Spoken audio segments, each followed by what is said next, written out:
Bismillahirrahmanirrahim. Assalamualaikum warahmatullahi taala wabarakatuh. Teman-teman, hari ini kita lanjut ke pertemuan ketiga. Sebelumnya di pertemuan ke-1 kita sudah membahas tentang himpunan. Dan di pertemuan kedua kita mempelajari tentang pertidaksamaan, menentukan solusi dari pertidaksamaan. Di sana juga kita belajar tentang relasi fungsi. Hari ini kita di pertemuan ketiga akan mempelajari tentang fungsi linier. Adapun tujuan belajar kita, tujuan pembelajaran hari ini, kali ini kita akan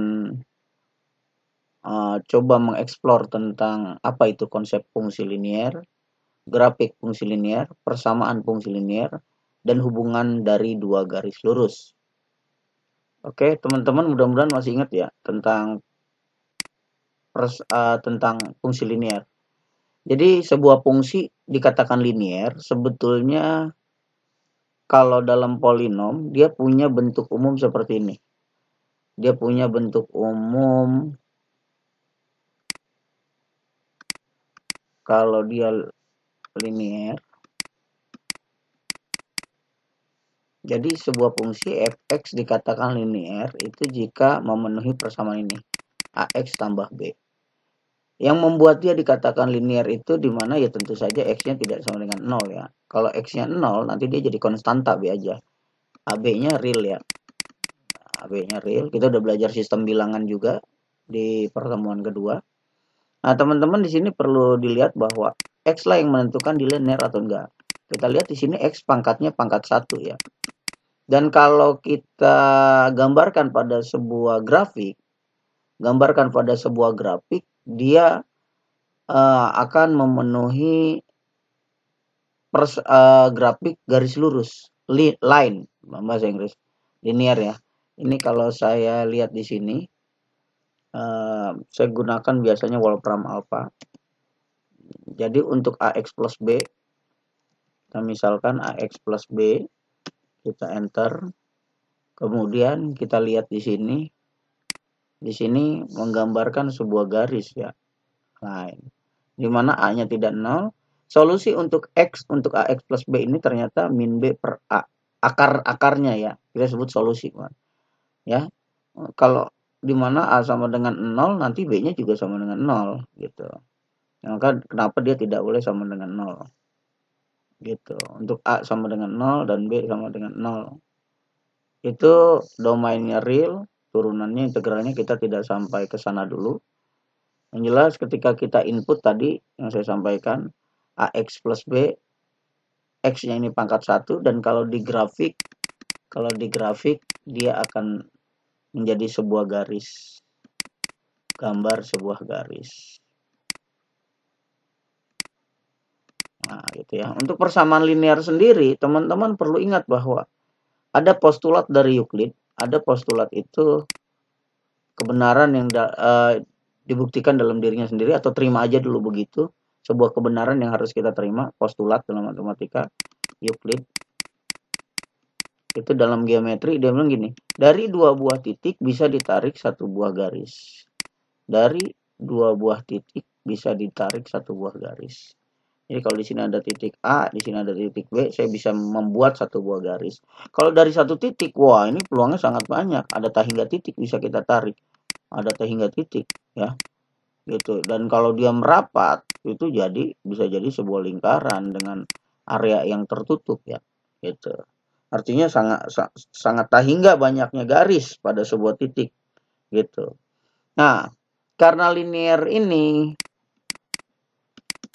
adalah sebuah garis nantinya, kalau dalam persamaan atau grafik kartesius, ini X, ini Y, itu kemungkinannya satu dia naik, kemungkinan lainnya dia turun.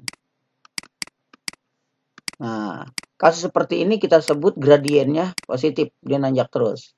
Di sini gradiennya negatif. Ya, M itu apa? M itu gradien, teman-teman.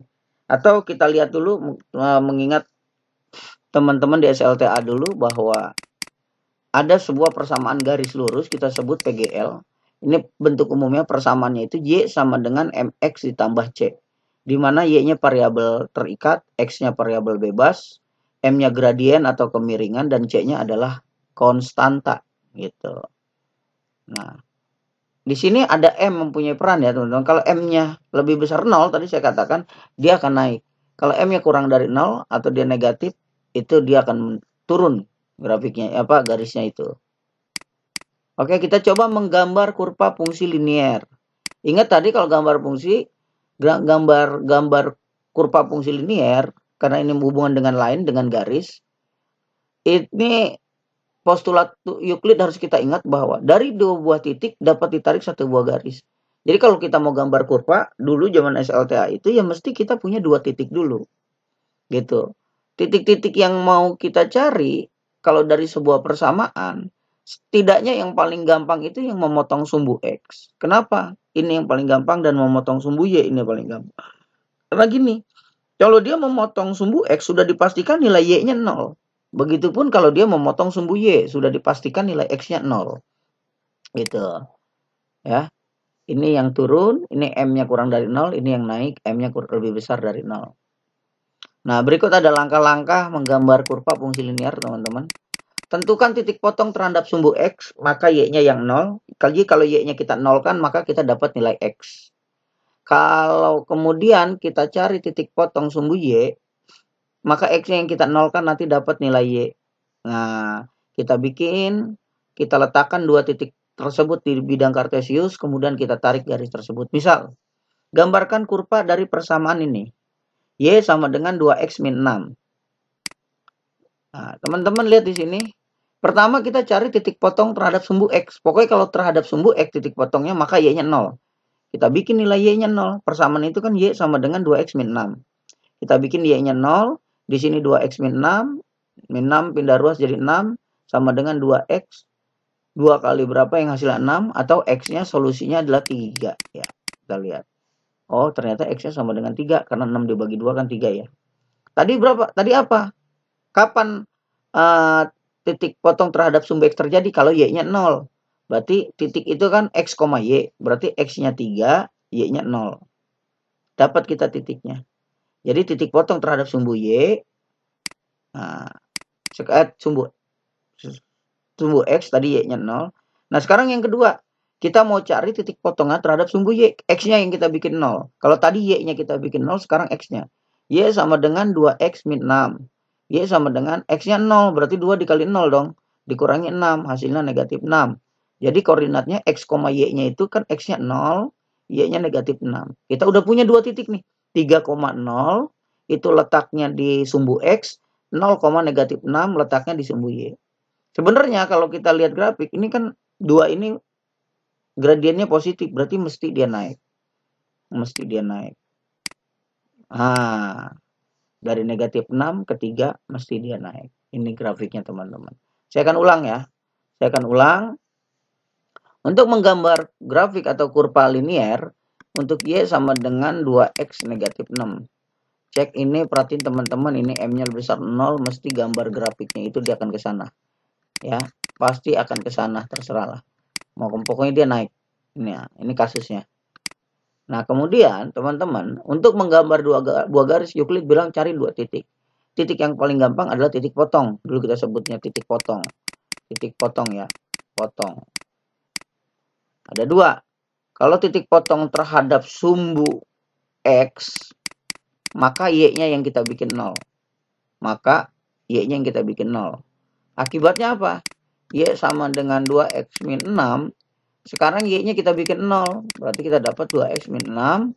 Maka 6 sama dengan 2X. Kita dapat X-nya sama dengan 6 dibagi 2, 3. Jadi dari sini kita dapat titik potongnya X, Y kan. Ini kita dapat X-nya berapa? X-nya 3. Untuk apa? Untuk Y-nya yang 0. Saat kapan dia 3? Saat Y-nya 0. Kemudian kita cari titik potong terhadap sumbu Y. Artinya apa? X-nya harus di-nolkan. Maka kita punya Y sama dengan 2X min 6. Y sama dengan 2 dikali 0 diambil 6. Y-nya sama dengan negatif 6. Nah, ini sama X, Y juga. X-nya kan 0. Y-nya negatif 6. Good, kita udah punya 2 titik, 3,0 dengan 0,6. Kita punya Cartesius X, Y, tadi berapa aja? 3,0 dengan 0, negatif 6. 3,0 dan 0, negatif 6. 3,0, X-nya 3. Ini adalah titik 3, tapi Y-nya 0. Kemudian 0, negatif 6, berarti di sini negatif 6. Agak mundur ya, agak ke bawah. Ini adalah 0, negatif 6. Nah, kita tarik garisnya sereng. Nah, ya teman-teman, ini waktu zaman SLTA. Tapi kalau sekarang teman-teman udah bisa memanfaatkan ini. Tadi saya bilang Y sama dengan AX min 3. Ya, teman-teman bisa aja tulis Y sama dengan, grafiknya tadi apa? 2X, fungsinya 2X min 6. Saya enter. Oke, ini grafiknya. Di sini negatif 6, di sini adalah 3. Ya, ini untuk 2X min 6. Jadi teman-teman udah dapat nih. Di titik min 6 dengan 3. Jadi masukkan aja ke Wolfram alpha Y sama dengan 2X min 6. Nanti grafiknya langsung dikasih lihat sama dia. Gitu. Solusinya ya X sama dengan 3. Gitu. Pada saat Y-nya 0, maka X-nya sama dengan 3. Kemarin kan kita sebut akar kalau dia hasilnya sama dengan 0. Oke, teman-teman, mudah ya. Untuk menggambar grafik sekarang kita bisa manfaatkan Wolfram alpha. Tapi secara analitik kita juga sudah mampu tadi. Nah, terus bagaimana kalau dari grafik kita mau bikin persamaan? Tadi dari persamaan kita bikin grafik. Y sama dengan 2X min 6 itu kan persamaan. Kita cari grafiknya. Gimana kalau sekarang dari grafik kita bikin persamaan? Lihat teman-teman. Kalau titik-titik potongnya diketahui, katakan di sini X1, Y1, yang sini X2, Y2, maka teman-teman tinggal substitusi ke persamaan ini.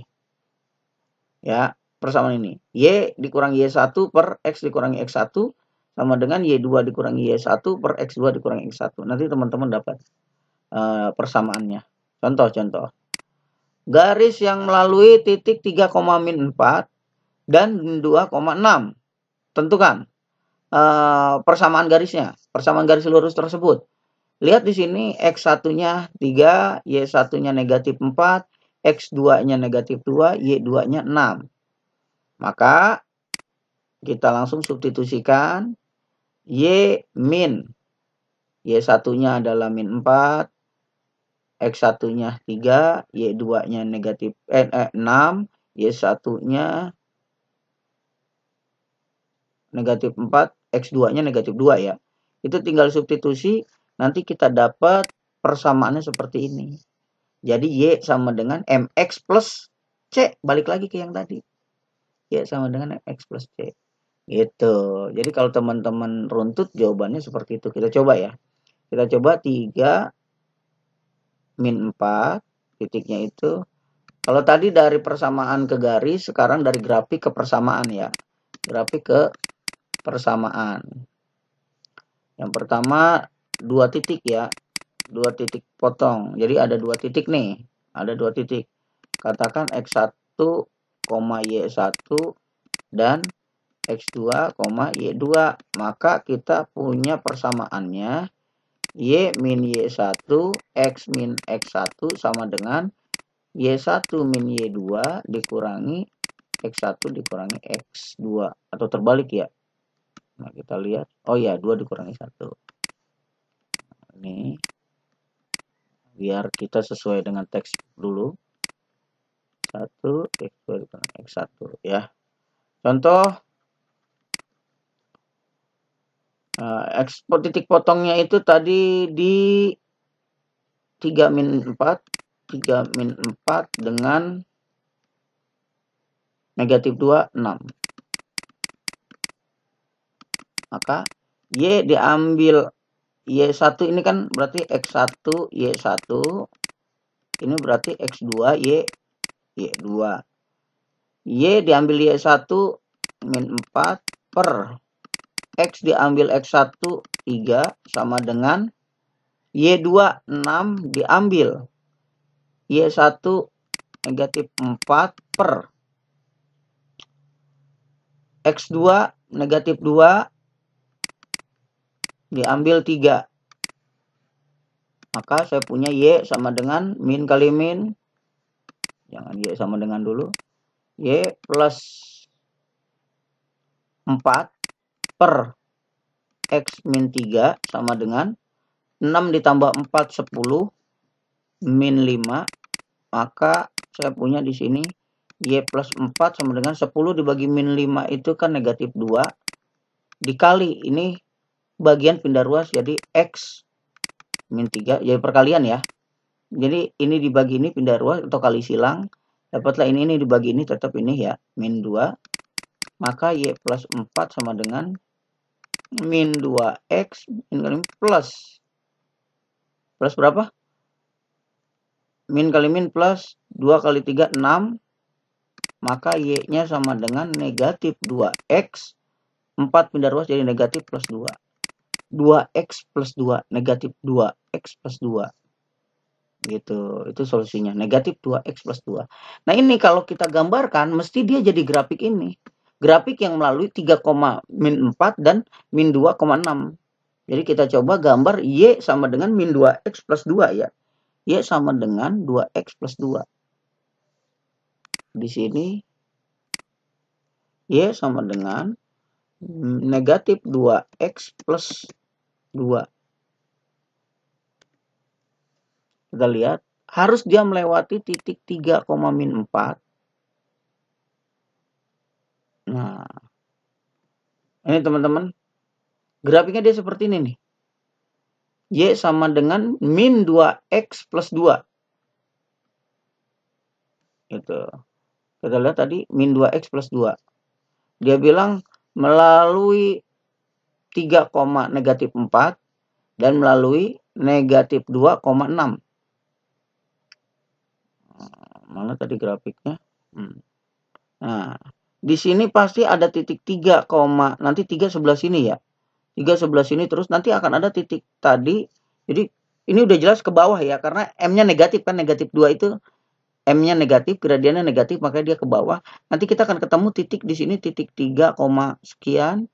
Misalnya saya mau ngambil dari tadi 5 sampai negatif 5 lah. X-nya dari negatif 5 sampai 5. Kita lihat biar kelihatan.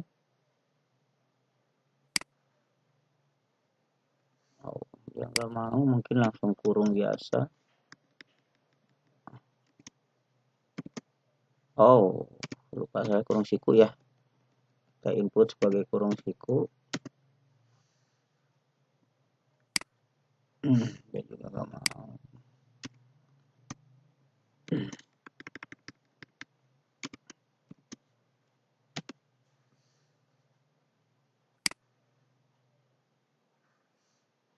Kita coba plot. Tambahin depannya plot ya.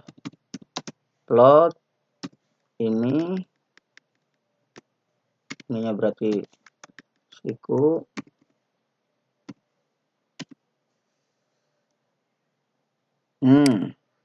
Nah, ini yang saya maksud.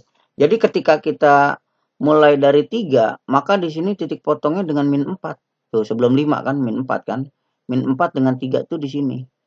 Titik potong yang di sini. Apa titik garis, titik yang melalui garis tersebut di sini. Dan satu lagi, itu titiknya di 3, di berapa tadi? Titiknya satu lagi. Titiknya satu lagi di min 2,6. Min 2,6 itu ya di sini tuh. Ini kan 6 nih. Tuh, ngepas kan? 2,6. Sini dia titiknya. Jadi dari dua titik tadi kita tarik garis. Jadi udah ya, udah sesuai. Jadi jelas itu adalah, ini adalah persamaan grafik yang dimaksud. Nah, bagaimana? Ada satu metode lagi menggambar grafik itu kalau yang diketahuinya ada satu titik dan satu kemiringan. Jadi yang diketahui cuma X1 sama Y1. Gitu. Ini maaf, ini keliru, ini X1 harusnya. X1 dengan Y1. Nah, di sini M, maka persamaannya jadi M. Nah, ini maksudnya Y2 dikurangi Y1 per X2 kurang 1. Itu kan gradiennya kalau diketahui dua titik. Nah, teman-teman lihat di sini contoh. Jadi nanti kita masukin ini X1 ya. Tentukan persamaan garis yang bergradien 2. Nah, grafiknya pasti ke atas nih. Kan positif ininya M-nya. Dan melalui titik negatif 3,1. Negatif 3,1. M-nya udah didapat. Negatif 3 seharusnya nih ya. Negatif 3 ini keliru. 0,1. Maka kita substitusi di sini negatif 3,1. Terus kita aljabar selesaikan. Maka dapat 2X plus 7. 2X plus 7. Nah, itulah persamaan garisnya. Jadi kalau kita lihat tadi dari 2 titik, sekarang untuk 1 titik dan 1 gradien. Untuk M, maka persamaannya Y sama dengan Y min 1 ya. Y min Y1 sama dengan M dikali X min X1. Itu. Contoh tadi diberikan di sini, tadi contohnya gradiennya 2, titiknya negatif 3,1. M sama dengan 2, titiknya negatif 3,1. Di sini adalah X1, di sini adalah Y1. Maka Y diambil Y1-nya berapa? 1 sama dengan M dikali X-nya. M-nya berapa tadi? M-nya 2, maaf di sini. M-nya 2, X diambil X1, X1-nya kan negatif 3. Maka Y negatif 1 sama dengan 2 kali X plus 3. Y sama dengan 2X plus 6 plus 1. 1 yang dari sini, negatif 1 plus 1 ya. Y sama dengan 2X plus 7. Y sama dengan 2X plus 7. Nah, dapat ya. Nah, itu 2X plus 7. Kalau kita gambarkan grafiknya, mesti dia naik ke atas dan melalui titik negatif 3,1. Ini kalau saya gambarkan grafiknya, nah, kita masukin aja Y sama dengan 2X plus 7. Nah, ini kita lihat. Nah, ini grafiknya. Tadi dibilang melalui 3, min 3,1. Nah, ini di saat dia min 3 kan di sini ya. Di sini nih.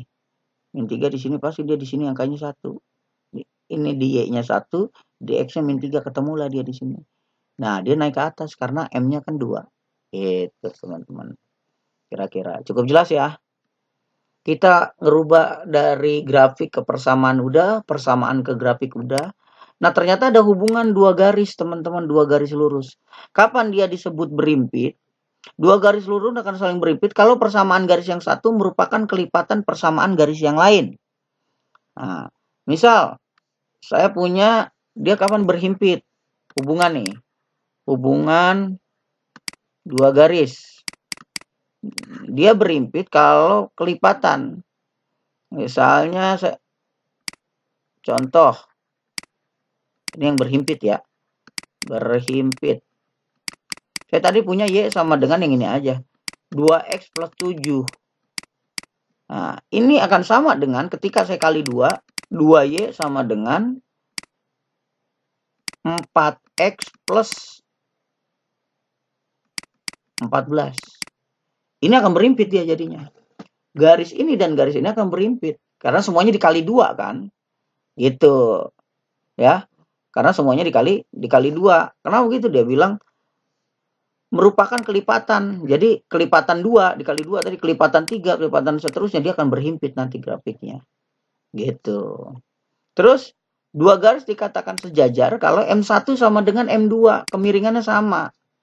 Kemiringannya sama. Jadi kalau saya punya di sini dia sejajar kalau M1 sama dengan M2, garis yang satu dengan garis yang 2. Ini garis ke-1 ya. Ini garis kedua. Ini G1, ini G2. Ini garis ke-1, garis kedua. Dia kelipatannya yang kedua ini kan kelipatan dari ini. Maka dia berhimpit. Kalau dia sejajar, ya Y sama dengan 2X plus 7 misalnya ini G1-nya. G2-nya saya punya misalnya Y sama dengan 2X. Nah, ini kan M-nya sama nih. Tapi di sininya beda, negatif 7. Dia tetap sejajar kok. Nggak akan ketemu titik potongnya. Jadi sejajar tuh maksudnya gini. Ada 2 garis di sini dan di sini. Ini G1-nya, ini G2-nya. Dan dia nggak akan ketemu titik potongnya, terus sejajar. Nah, kemudian dia akan berpotongan. Oh, tegak lurus. Kalau hasil kalinya M1 dikali M2, negatif 1 hasilnya. Dia tegak lurus. Dia akan berpotongan kalau M1 tidak sama dengan M2. Jadi kalau tadi sejajar, kalau dia berpotongan itu saat M1-nya tidak sama dengan M2. Jadi kalau di sininya Y2-nya 3 atau bukan 2 aja, mau berapapun terserah, pasti dia akan ketemu, ada perpotongannya tuh garis. Gitu. Nah, yang terakhir dia bilang ada yang tegak lurus. Jadi kalau saya punya garis ini misalnya G1, ada yang tegak lurus ke sini. Ini G2-nya, tegak lurus itu 90 derajat. Kapan dia terjadi? Kalau M1 dikali M2 sama dengan negatif 1. Gitu. Oke, ini ada latihan. Saya coba latihan yang untuk hubungan dua grafik ya. Oh, di sini minta gambarkan. Untuk ini, oh, ya udah. Nanti soal-soal latihan ini silakan teman-teman coba kerjakan. Untuk yang latihan hubungan dua buah garis itu berdasarkan kemiringannya, bisa teman-teman pelajari di banyak contoh kasus. Di sini nggak ada latihan soalnya, nanti akan saya buatkan. Itu aja dulu. Terima kasih untuk pertemuan kali ini, di pertemuan ketiga. Assalamualaikum warahmatullahi wabarakatuh.